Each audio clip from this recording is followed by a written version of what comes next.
Hello and welcome to another Looney Tunes review video. If you are new to the channel, make sure you subscribe to follow my journey to review all 1000 classic Looney Tunes shorts and give this video a like as well. So this is a review for the High and the Flighty, and with me today to, I don't want to say get high, but anyway, is my good friend SC McPeter. Say hi. Hi, there might just be a market for getting high. Yes, and Flighty. In this case, just a few bits of info to get underway. So as mentioned, this is a review for The High and the Flighty, released on the 18th of February 1956. It's the 762nd in the series and it's directed by Bob McKimson. You can find this beautiful restoration on the Looney Tunes Platinum Collection Volume 2 DVD and Blu-ray set, and I have links below to both those sets. It won't be on YouTube unless Warner Brothers themselves choose to upload it, as it is under copyright. But in case you haven't seen this one, it's your usual Foghorn Leghorn versus Barnyard Dawg scenario. But we got something interesting here. Daffy Duck. He shows up and plays both sides in order to sell his novelty toys. So yeah, it's nothing too deep,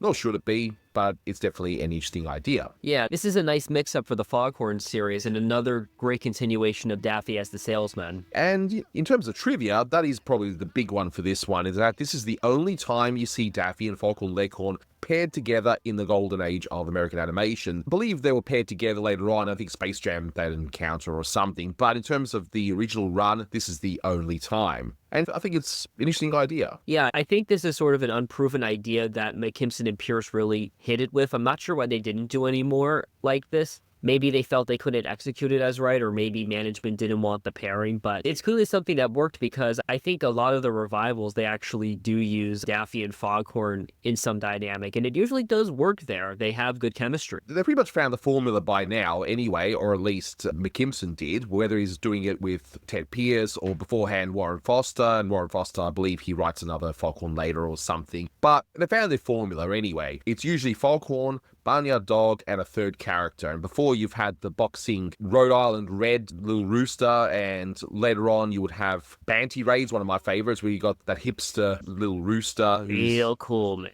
Yeah, exactly. So they found their formula here, and sometimes they'll do something a little different even then, and not even have the dog at all, and just have Foghorn with Prissy and Egghead and that kind of thing. But for the most part, they've got their formula down, and it's a good one. If it works, why not keep going with it, right? Yeah, this is very good. I think it kind of relies on this point. They anticipate that most of the audience would have already seen a Foghorn cartoon in the way that it's set up, but I think it plays out really well here. This is a pretty good one for McKimson at this point. I'm glad that he still had the energy to at least get good ideas, executed this competently. And that's the thing. They even use a past idea, which McKimson himself even did, which is Daffy Duck as a salesman. You've had him in the past in Daffy Dilly, the Stupid Salesman, and McKimson's own full coverage and design for leaving. So it's a perfect idea as well. It's just a shame that they didn't do even more salesman roles for Daffy Duck, because it's just so perfect for him. Yeah, they really hit gold when they started putting Daffy as the salesman. You look at all those cartoons where he's a salesman, and each one of them is a pretty good hit. They're all really strong in their own ways, and all the directors did one like that in some way. And you can see why they all did one. It was just so perfect for that character. Exactly. And of course, from Walla Walla, Washington, which you've heard so many times, I guess I just like the sound of Walla Walla, Washington as a name. Well, if it's funny, why not reuse it, right? And I guess it's Ace Novelty instead of Acme Novelty because the novelty items actually work. I guess so, and maybe Acme fired Daffy for stuffing up the House of Tomorrow that he did previously, so there is that, I guess. Now, another bit of trivia as well is the title itself. Now, as with pretty much every single Looney Tunes short, they would have a title that's usually a pun on something, and a lot of the time it's got nothing to do with the short itself. So in this case, it's a play on the novel The High and the Mighty, and that was then adapted into a film starring John Wayne and released by Warner Brothers. So I guess it's one of those subtle promotional things. Whether intentional or not, I don't know. Nothing new here. No, but in terms of the short itself, yeah, I've seen this one before, though not very often. I saw it on the Platinum Collection. I didn't see this one growing up. But yeah, this is one of those ones that you just remember because of Daffy, because it's so unique. Because there's plenty of Foghorns I like, but I keep forgetting which one is from which. And this one, yeah, you just remember because of Daffy. This one I always remembered because of Daffy, of course, but I also remembered it because I always liked some of the more ridiculous novelty items in this one. I always remembered the bone and the bottle. They have some good wordplay here. It's a very good story. Maybe it promises a little more than it delivers, but I can't really say that that's a unique issue because I think that's unfortunately the case with a lot of McKimson's cartoons by this point. But on the bright side, this one doesn't promise that much more. I think it's very well handled. Maybe my only gripe is that I wish it was done a few years earlier so McKimson's old unit could have done it and had more energy, but this tier is still fine. And as you mentioned to me before we actually recorded, this might have been even more of a bona fide classic if it was animated with the old unit where you had Rod Scribner and fellas like that. But honestly, all things considered, he still does a pretty decent job. By this point, he has Ted Bonnickson, Keith Darling, Bruce Dyson, and an uncredited George Grampe. Eventually, he has Virgil Ross's assistant, Warren Batchetbletcher, I believe his name is. He comes over a little bit later, but this is his current team right now. I'm looking at the draft currently right now. Looks like a lot of it is actually done by the uncredited George Grampe. And by the way, all those drafts have been shared by our good friend Devin Baxter as well. It's definitely a wonderful thing to see some of the behind-the-scenes stuff as to who animated what and how things were approached by McKimson, including deleted scenes and things like that. Yeah. Looks like this one was mostly planned out very well. I don't see any deleted scenes that went into animation at any point. Looks like by this point, McKimson is going through the motions, but on the bright side, he at least does it well here. Exactly. So I reckon we take a look at this short from start to finish and see why this one is perhaps a little bit more memorable and why Daffy Duck works so well here. It starts off with Foghorn pretty much waking up like I do in the morning. I emerge from my bed and start yelling like Tarzan.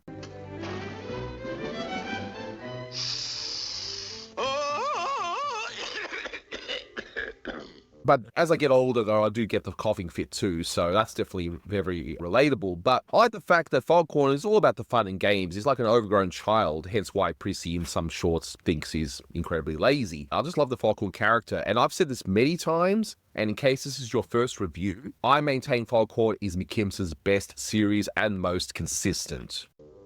This is the way we bounce the ball, bounce the ball, bounce the ball. This is the way we bounce the ball so early in the morning. I definitely agree there, and I think part of that might just be the fact that none of the other units actually touched Foghorn, so we don't have anything to compare it to. But I still definitely agree it's McKimson's most identifiable character, especially with the way that the character is posed and the fact that he's all about slapstick and physical comedy. Exactly, and even the weaker Foghorn shorts, they're still watchable. Although Yeah. I haven't seen them all, so there might be one or two absolute duds in there, but we'll wait and see if we come across those for sure. We start off with the usual setup, and again, this is perfect because if you haven't seen a Foghorn short, you get the idea right away.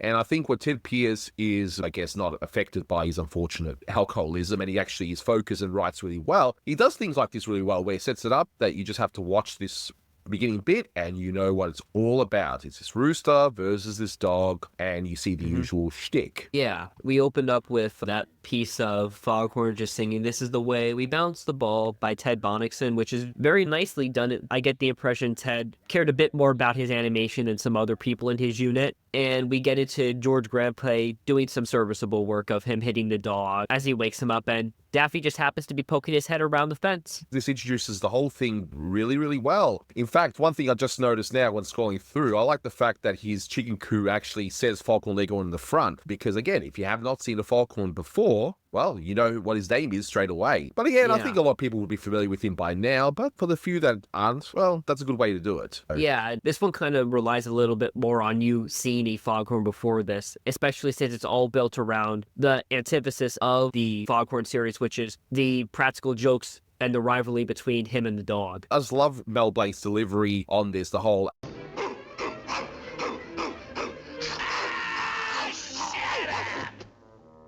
Ah, shut up. Come on. We gotta love that. So, yeah, he puts the ball in the dog's mouth, pops it, the dog flies away, and sure enough, Foghorn just dances away. He's just so carefree, just like an overgrown child. And look at the fingers in the animation as he approaches the "Don't Look Up" sign. Just those little subtle bits of animation I've always enjoyed. Yeah, we're seeing a lot of, again, of what McKimson can still do with the posing. And sure enough, I don't know how on earth the dog even got up at this particular pylon, but it says, yeah, don't look up, and he throws the watermelon down. This, I say, this calls for massive retaliation. I like that it implies he already had the watermelon up there. And again, it's done so quickly. In the first minute and a half, we established the whole Foghorn and Dog dynamic. Again, perfect for those who haven't seen this. And we see Daffy introducing himself into the short as someone who's part of the Ace Novelty Company practical jokes for every occasion. Look at the other touches of his eyebrows painted white as well. It just adds to it. And of course, he sees his golden opportunity. That smart Alec dog. So, sure enough, Daffy introduces himself, complete with that wonderful hat. He says that he's from the Ace Novelty Company of Walla Walla, Washington. Again, of course, it's got to be Walla Walla, Washington, because where else would it be? I wish I could think of some way to fix his little red wagon. Psst.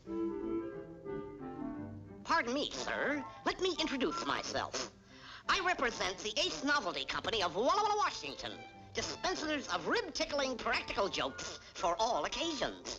Each novelty item actually has a number to it. And if you watch this short, one of the funniest things to me, anyway, that I noticed this time around is how big is this suitcase? How does he fit everything in there? That's a good question. The thing that he's trying to sell, basically, there were joke catalogs like this that existed then of novelty items. Sometimes you'd find them in a store. That's usually how you got your novelty items back then, or you went to a store like even Spencer's actually existed back then as one of those catalogs that sold novelty items. And that Daffy's just a persona of that. And the little character touch I like about him is every time he introduces himself, he looks around to make sure nobody else is looking, to give himself a little bit of mystery to the other character he's approaching.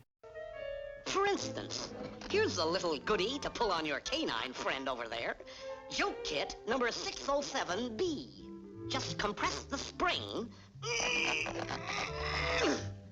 A gentle twist, and the trick bone is all set for old Rover Boy. Sure enough, the first item is this bone, which is actually a good idea, and it's fairly cheap too. I like the fact that the cost subtly goes up as the short goes along, so he starts them off with the small stuff and it builds up as well. So Foghorn approaches the dog, and two things here. One, the background. Look at that tree. The background is serviceable overall in the short, but you get these nice little touches in the back like that. It's still stylized, yet very serviceable. Yeah, again, the McKimson unit isn't necessarily known for how the backgrounds and the styling looks. Here it's all right. It has the general mood of an early morning. There's a nice vague pink sky in the background. It's enough where you don't find it ugly, at least. And on the bright side, it doesn't distract from the characters. The character is always at the forefront. And another wonderful character moment is how Foghorn says he's going to... I want to bury the hatchet. Not in your pointed head, boy.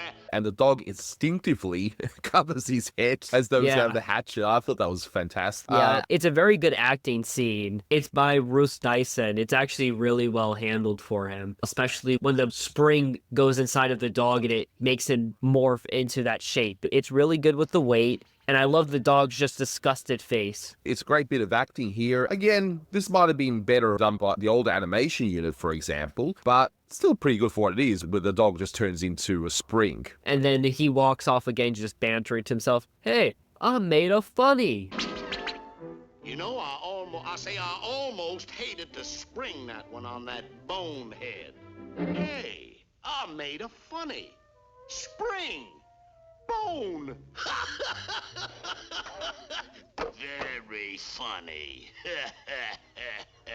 Yes, that's pretty much me. When I think of a really stupid pun, I just laugh to myself, you know. To me, I think it was funnier is the actual real pun he makes there. I don't even think he intended it, is him saying bonehead. As you get older, you go from Bugs Bunny or whatever, but most of us middle-aged dads end up becoming Foghorn. It's the law. The McKimson cartoons appealed to a lot of dads with their emphasis on the physical comedy over wit, I think. And I don't think that's a bad thing. I think it means that at the very least, McKimson had his audience. Daffy now introduces himself to the dog, and I like the fact that they don't go through the whole spiel about him being Walla Walla, Washington. They just start it off, and we fade immediately to the next scene of what's going to be the gag against Foghorn, and you're wondering what it is. There's self-awareness to the setup here, and it goes by fast. Really, that's kind of rare for McKimson. Probably would have had the character say the whole shtick again in other cartoons, like in The Oily Hair. In this case, yeah, you definitely don't need to. We get the idea as we cut to Foghorn. He's just, you know, trapezing along, and I just like the fact he approaches the fence and we hear the Barnyard Dog in a disguised voice, and this is a nice touch by Mel Blanc. So it's clearly Barnyard Dog, but it's Barnyard Dog disguising his own voice to try and trick Foghorn, saying that this is for you.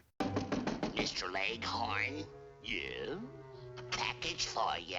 It's subtle, but it's great. I like how stupid this is because one is that how does he not see the wires, and two, he calls the corn a fruit. They managed to fix how is Foghorn this stupid? Well, he is. Fruit with holding grips yet.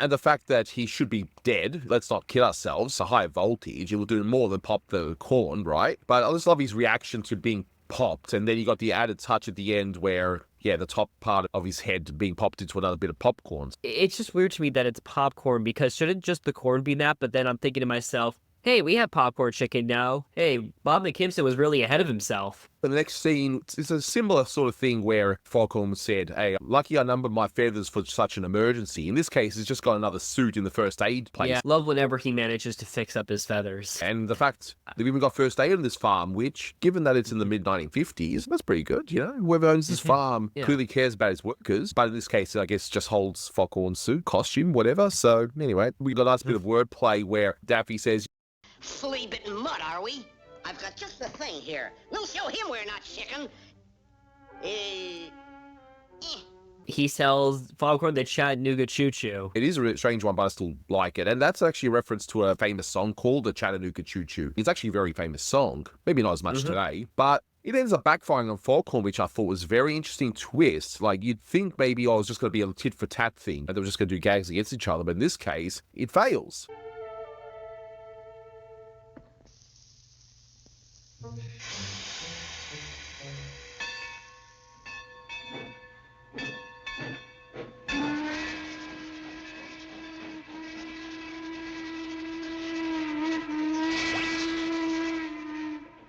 I like that it isn't just standard action and reaction with Daffy playing at the action. We, of course, have to see that it fails, and I think that sort of gets the light bulb in Foghorn's head already. But I love the whole surreal idea of the train gag. I like how unexpected you see the dog looking on, seeing what looks like a train, and all his legs just stretch. It's just such a weird thing to happen. It's completely unexpected, and yeah, Foghorn ends up going on the train tracks. I love that bit there because, of course, we see the train. Foghorn actually has enough time to get off the tracks, but he just accepts his fated hopes that his cardboard is going to help him get through this.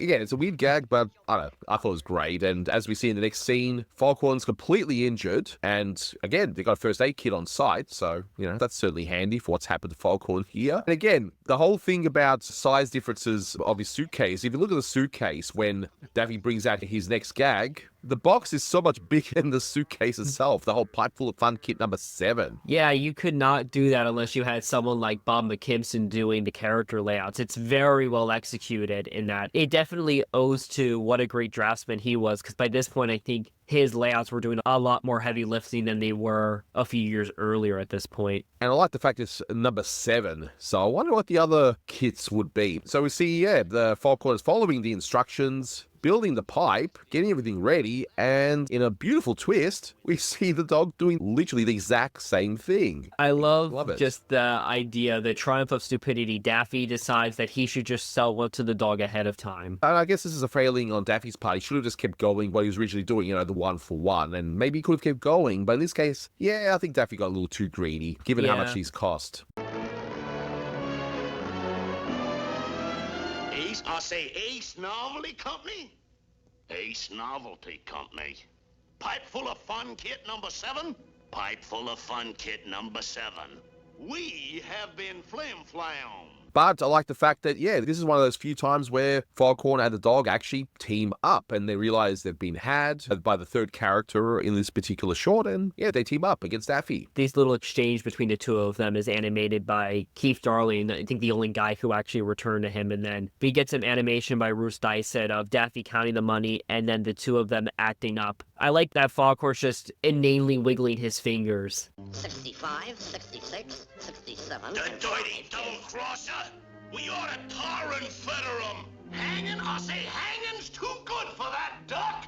Ew! And Mel Blanc's delivery there, again, this is just such a testament to his talent. He's clearly playing these two characters, and he plays, all three characters in this short, but he's doing the Barnyard Dawg and Foghorn Leghorn, but pretending to say what they're trying to say to Daffy, just the way it was done, the delivery. It's really good. I mean, we're basically in a period where the vocal delivery is playing a lot more. It works here very well with that. Daffy realizes that his time is no longer come here. Yep, and he leaves, and yes, the pipe full of fun ends up being used on him, and he ends up in the bottle, which I love that look of Daffy in the bottle. We end up with Foghorn saying there might be a market for bottled duck. What market that would be, who knows? I don't know, but they've canned their goose. Yeah, pretty much, and we end right there. This one's very good. It shows that McKimson could have probably have kept up a decent consistency if things just didn't get worse for him, even if I think he was beginning to call it in just from being in the industry that long. I think this one is still a testament to his talent that he could do really good. Yep, and in this case, look, it's not the most artistically brilliant short ever. I mean, it's serviceable in terms of animation. It's completely fine, and yet it's just fun. I like this one. And part of it really does have to be that because it's got Daffy in it, that you remember it. And again, I think Foghorn is his best series as well. So yeah, this one, 8 out of 10. I think it's just a whole lot of fun. Yeah, I would give it an 8 out of 10. This might be one of our last 8 out of 10s for McKimson, but I'm glad he's still doing it. Exactly. No, you've done a few after this, which I think will score an 8 or maybe even a 9. So we'll see how we go. We've still got a few years yet, but I'm certain we won't be grading that for McKimson's stuff at the Paddy Freeling. But at least in the original run, I think there's a few here and there that might catch us by surprise, and we'll score them quite high. So yeah, there is that. But that'll do it for this one. Thank you so much for watching, guys, and until next time, take care. That's all, folks.